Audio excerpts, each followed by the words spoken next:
Hello बच्चों, good morning. पिछले दो वीडियो में हमने लेसन नंबर 7 में जो कहानी दी थी वो समझी। आज हम उसका अभ्यास के लिए जो टॉपिक है वो देखेंगे। उसमें सबसे पहले मौखिक में है प्रश्न नंबर 1, श्रुतलेख एवं उच्चारण अभ्यास। तो इधर आगे के लेसन में जैसे थे उसी प्रकार से कुछ शब्द दिए हैं, उसको आपको अच्छी तरह से अपनी नोटबुक में लिखना है और उसका उच्चारण करना है। तो एक बार हम उसका उच्चारण करके देखेंगे। सबसे पहले है रंग बिरंगी। क्या है पहला शब्द? रंग बिरंगी। उसके बाद है चिड़िया, चहचहाहट, चमकीली, गर्व, गलतियां, मुंह, किरणों, छटपटाती, क्योंकि, महत्व और वाणी। ये सभी शब्द आपको शब्दार्थ लिखने के बाद अपनी नोटबुक में ये वाले शब्द भी लिखने हैं। उसके बाद प्रश्न नंबर 2 है, वो भी बाद में मैं नोटबुक में करवाऊंगी। उसके बाद है लिखित। क्या है? लिखित में प्रश्न नंबर 1, रिक्त स्थान भरिए, यानी कि फिलिंग द ब्लैंक्स। इधर ब्रैकेट्स में कुछ शब्द दिए हैं, उसमें से सही शब्द पसंद करके आपको नीचे वाली जो ब्लैंक्स है वो भरनी है। तो उसमें पहली क में क्या है? जंगल में तरह तरह की खालजग्या चिड़िया थी। तो ऊपर में से कौन सा शब्द आएगा? रंग बिरंगी। जंगल में कौन सी चिड़िया थी? तो जंगल में तरह तरह की रंग बिरंगी चिड़िया थी। कैसी चिड़िया थी? रंग बिरंगी, यानी सबके रंग अलग अलग थे। तो क्या आएगा? रंग बिरंगी चिड़िया थी। उसके बाद ख, सारा जंगल चिड़ियों की खालजग्या से गूंजता था। तो कौन सा शब्द आएगा? चहचहाहट। तो पूरा वाक्य क्या बनेगा? सारा जंगल चिड़ियों की चहचहाहट से गूंजता था। सारा जंगल चिड़ियों की चहचहाहट से गूंजता था। बड़ा ग वाला, उसके रूप रंग और खाली जगह आंखों पर सबको गर्व था। यानी उसकी आंखें कैसी थी? सुनहरी चिड़िया की।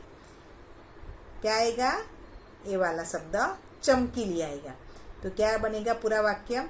उसके रूप रंग और चमकीली आंखों पर सबको गर्व था।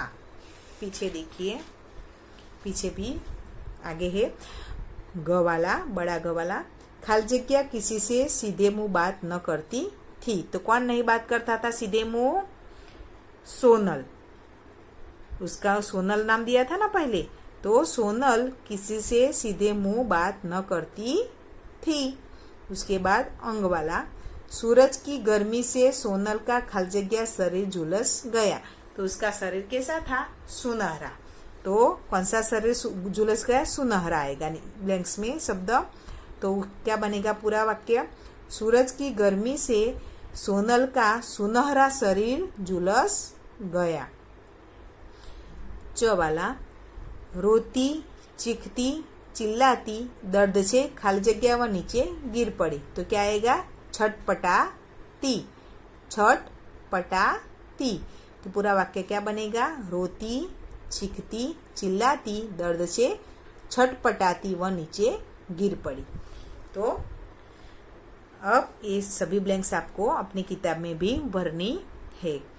अब प्रश्न नंबर 2 है, वो मैं नोटबुक में बाद में करवाती हूँ। उसके बाद है 3 नंबर, वो आपको नहीं करना है।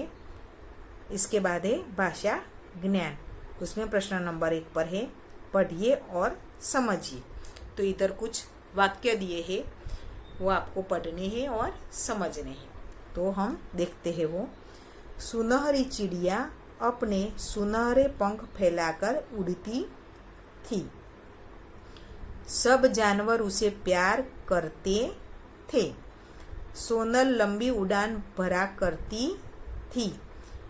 ऊपर लिखे वाक्यों में उड़ती थी, करते थे, करती थी आदि शब्दों से किसी काम होने का पता चल रहा है।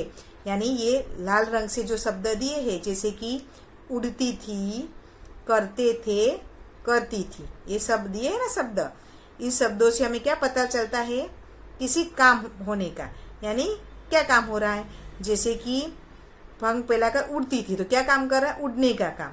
फिर प्यार करते थे, तो क्या करते थे? प्यार करते थे, वो भी काम होने का हमें आभास कराता है। यानी आगे देखिए, करती थी, लंबी उड़ान भरा करती थी, वो भी उड़ने का काम करती थी।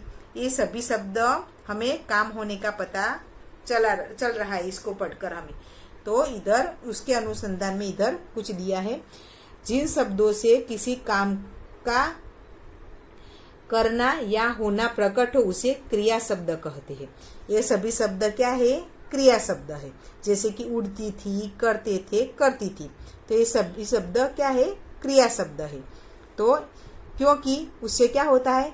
जिन शब्दों से किसी काम का करना या होना प्रकट हो उसे क्या कहते हैं? क्रिया शब्द। तो इधर निम्नलिखित चित्रों को देखकर उचित क्रिया शब्दों से रिक्त स्थानों की पूर्ति कीजिए। तो आपको क्या करना है? इधर कुछ चित्र दिए हैं, देखिए आपने। तो चित्र को देखकर आपको वो क्या काम कर रहा है उसका पता चल जाता है ना। तो वो जो काम कर रहा है उसका क्रिया शब्द बनाकर हमें इधर लिखना है। तो जो काम कर रहा है वो क्रिया शब्द के द्वारा हमें इधर लिखना है।